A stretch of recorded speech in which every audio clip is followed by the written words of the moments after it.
Hey, I've got a news story here, and I was hoping to put it on your platform, boss. Oh, sorry, but if the story isn't true, we can't let you in. Hey, I've got this fake story that's gonna get celebrities to threaten a teenager. We'll also be telling the entire country where he goes to school. Oh, right this way, sir. I literally have a picture of a presidential candidate's son next to a crack pipe right here. Look, we need more than photographic evidence. Extra, extra! Trump has a P-tape! Or less, much less. Come on through, sir.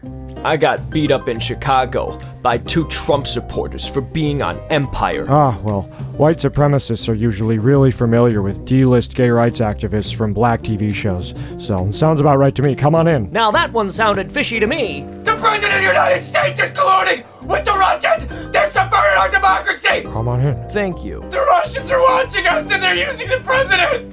Look, I have to be very responsible with my platform. Well, I can't just let people spread fake news. Can you imagine what would happen in this country?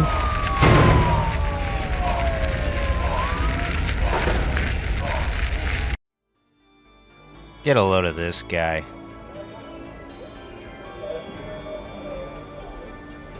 Wow, great.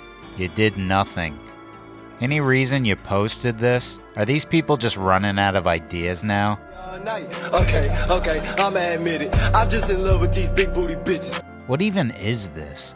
Now, this must be their attempt at being creative. I guess just standing there doing nothing like they normally do is becoming run-of-the-mill. Knife glasses. Knife glasses. Knife glasses. Knife glasses. Knife glasses. Knife glasses. Knife glasses. Christ. Come on, we're doing this now? I mean, what do these girls think their boyfriends are? Production assistants? It's just never enough with these people. Look at this, it's like they think it's some sort of production worth putting effort into. It's like they have to create some sort of scene now. Is that the new thing? And if they're not creating a scene, they're jumping into one. We can visit other people with their habitation. We can keep track if there's something very important to be developed from the moon. Together, we can explore the moon and develop the moon. We should go boldly where man has not gone before. Fly by the comets, visit asteroids, visit the moon of Mars. There's a monolith there, a very unusual structure on this little potato-shaped object that goes around Mars once in 7 hours. When people find out about that, they're going to say, who put that there? Who put that there?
So today I want to talk about how YouTube is deleting, purging dislikes from Joe Biden's videos on YouTube after Joe Biden gets nuked from orbit with dislikes. Oh, welcome to the most popular president in US history.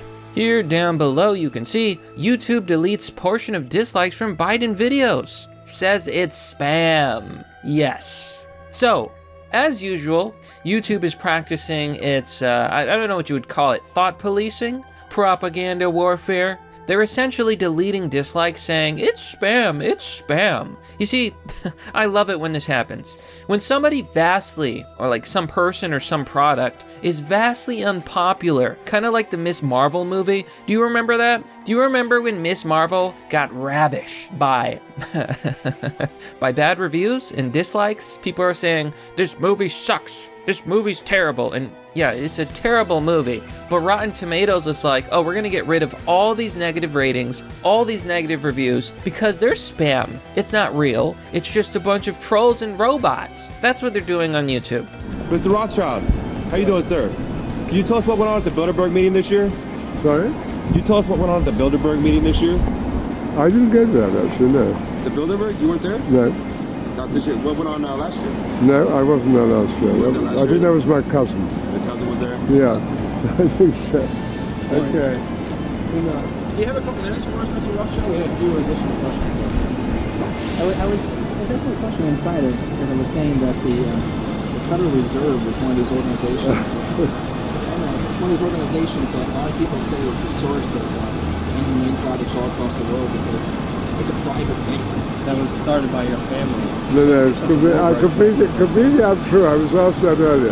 It really isn't true. No. Jekyll Island? Jekyll Island, 1913, sir? I mean, but sir, just one thing, we could go on about how your family committed all these acts against society, but we just want to let you know the New World Order has no legitimacy, and that we as a people are not afraid, and we are waking up to the robber barons and the big banksters who are looting this economy with the Federal Reserve. Well,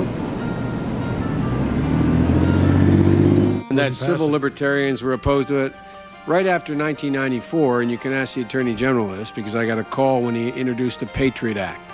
He said, Joe, I'm introducing the act basically as you wrote it in 1994. It was defeated then not by any liberals.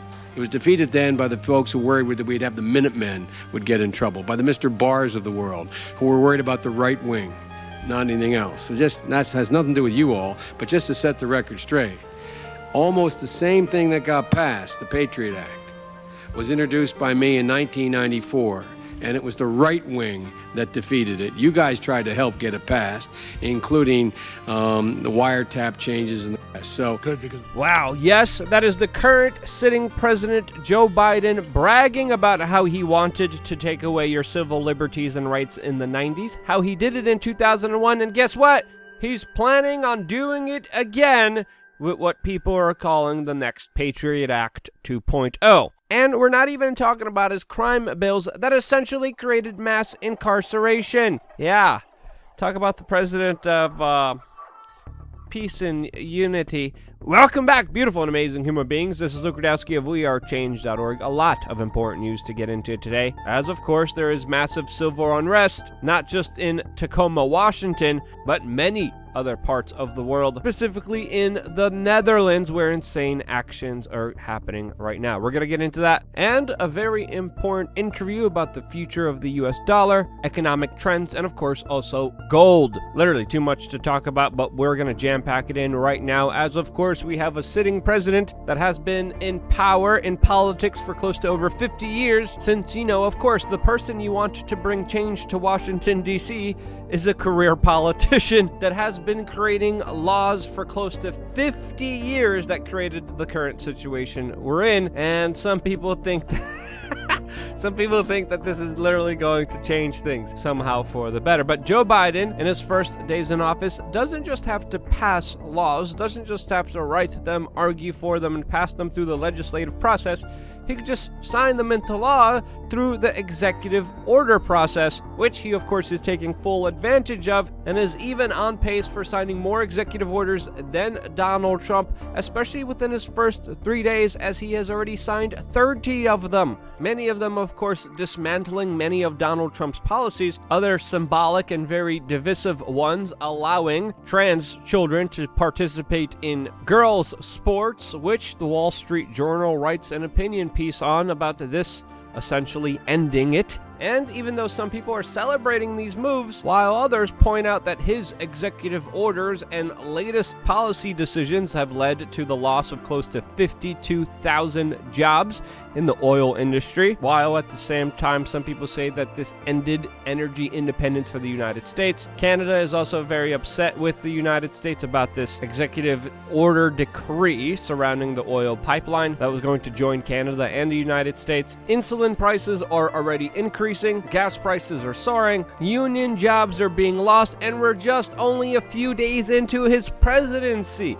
There also is surprisingly a lot of scuttlebutt and conversations in the media about radical Islamists inside of Syria. There are some reports of U.S. troop movements into that region. Close to 7,000 National Guard troops are going to be stationed still in the U.S. Capitol. There's a major caravan of illegal immigrants heading towards the United States border. There has been a complete halt to the student loan forgiveness that he promised, the 2000 stimulus check program that he promised, and of course, many Americans are getting a very rude awakening to the reality of the situation that not just the people of the United States face, but the entire world, as of course there are more prospects for the military-industrial complex right now, with the new hire of a Raytheon board member that literally has his fingerprints all over some of the worst American foreign policies decisions in the last 2 decades. But the mainstream media doesn't care about his follies, his mistakes with American foreign policy.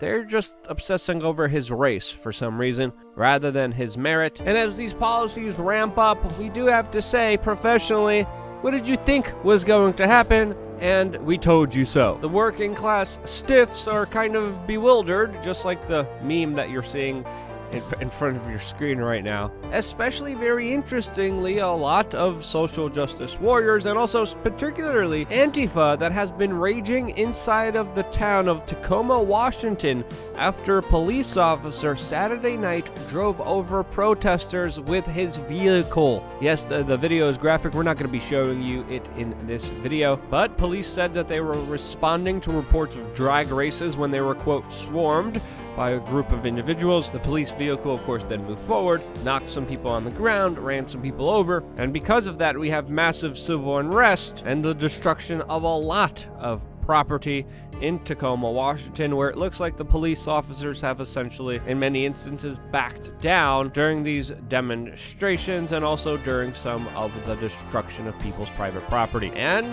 we have to say, it didn't take long for the civil unrest to come back into this country. And as we've been telling you, this is going to be a ramping up of protests, of unrest coming here in the United States, which of course we believe will only be ramping up from here. Now, of course, that's not the only civil unrest in the world, as of course in the Netherlands we are seeing massive, huge civil unrest in the streets against some of the lockdowns and restrictions implemented by, of course, the Dutch government, which of course people are not happy about. They even decided to burn down a testing facility as police officers are using water cannons, tear gas to break up any demonstrations that they see against them.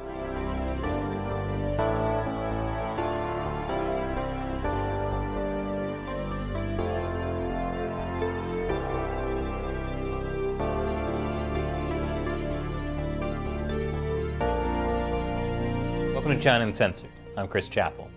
Before I start, did you know YouTube demonetizes a lot of our videos, especially when they're about the coronavirus?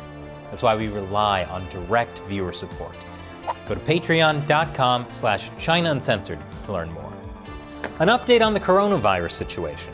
First, you may remember that early on last year, scientists condemned the idea that the coronavirus could have come from a Chinese lab. Back in February 2020, U.S. scientist Dr. Peter Daszak, president of the New York-based EcoHealth Alliance, pushed back against that idea in this article in the medical journal The Lancet. We stand together to strongly condemn conspiracy theories, suggesting that COVID-19 does not have a natural origin. He also wrote in a February 2020 email that scientific evidence overwhelmingly suggests that this virus originated in wildlife, as have so many other emerging diseases. Well, it turns out the scientific evidence wasn't actually scientific evidence at all.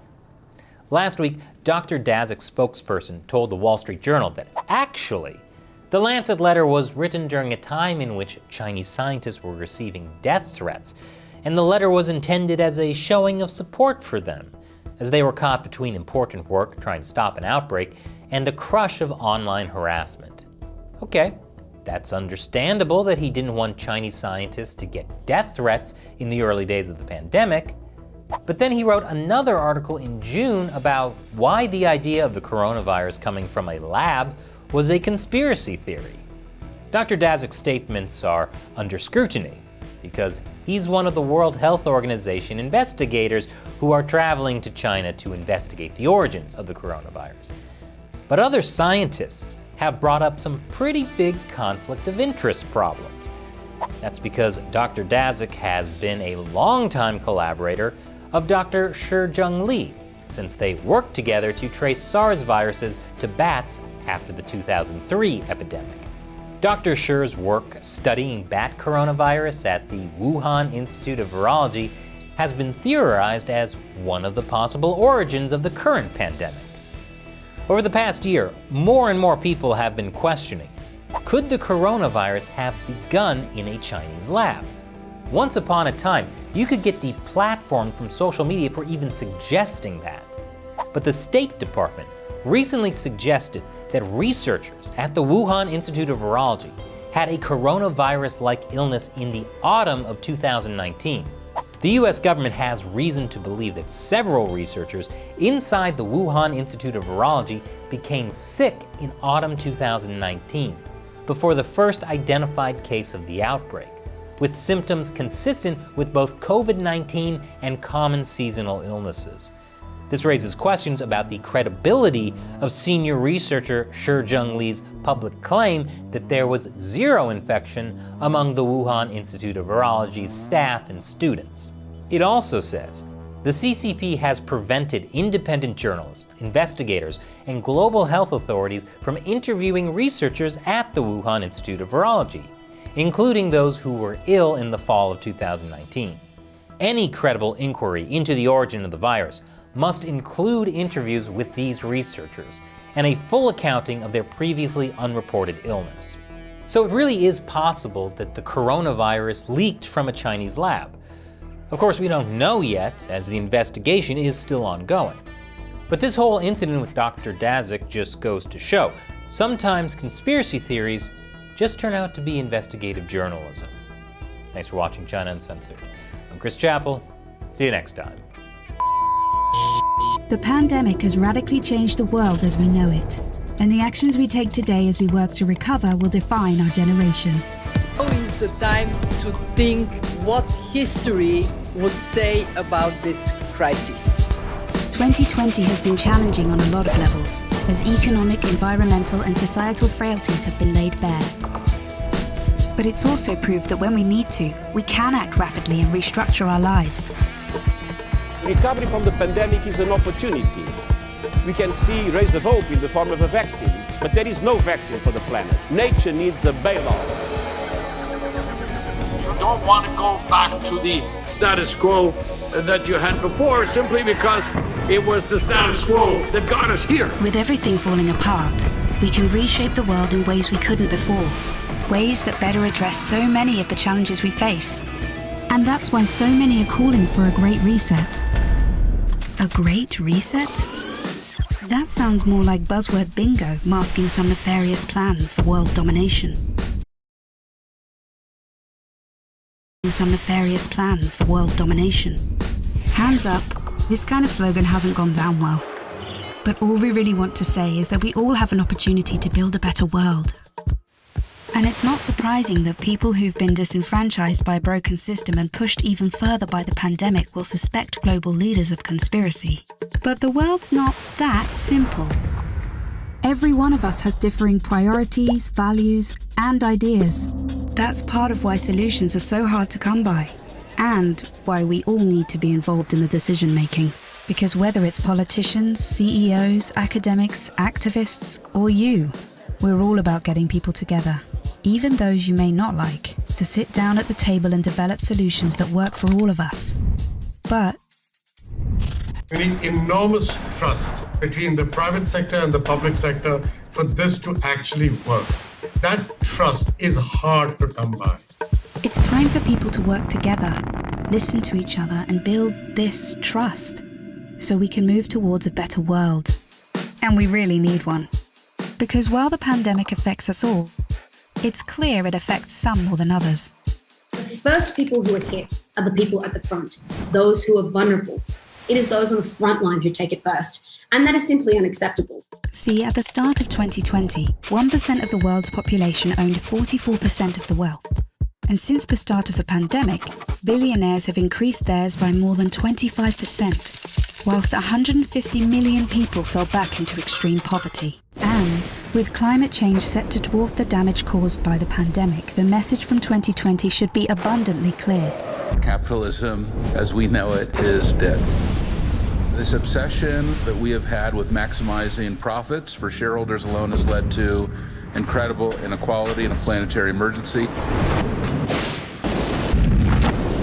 But no one can do this alone, and top-down approaches won't get us anywhere, because everything we've learned in our work has shown us that diverse voices lead to better results. And it's for these reasons that the forum talks about something called stakeholder capitalism, which would shift businesses away from just profit. Because if we want to change where the focus of our recovery will go, then we need a new dashboard for the new economy. And that needs to encompass people, planet, prosperity, and institutions. Giving people a real stake in the economy and putting well-being before growth. And that's all about getting the right people in the right place at the right time. We must rebuild our relationship with nature for the survival of the peoples and our planet. We have a window of time which is closing, and we need everybody who cares to get together and find solutions now. It's the people who have great ideas and who share them with others. They're the ones who are shaping the future. So if you want to be a part of the change, then tune in, turn on, and get involved. Follow the Davos agenda, right here, online, on YouTube.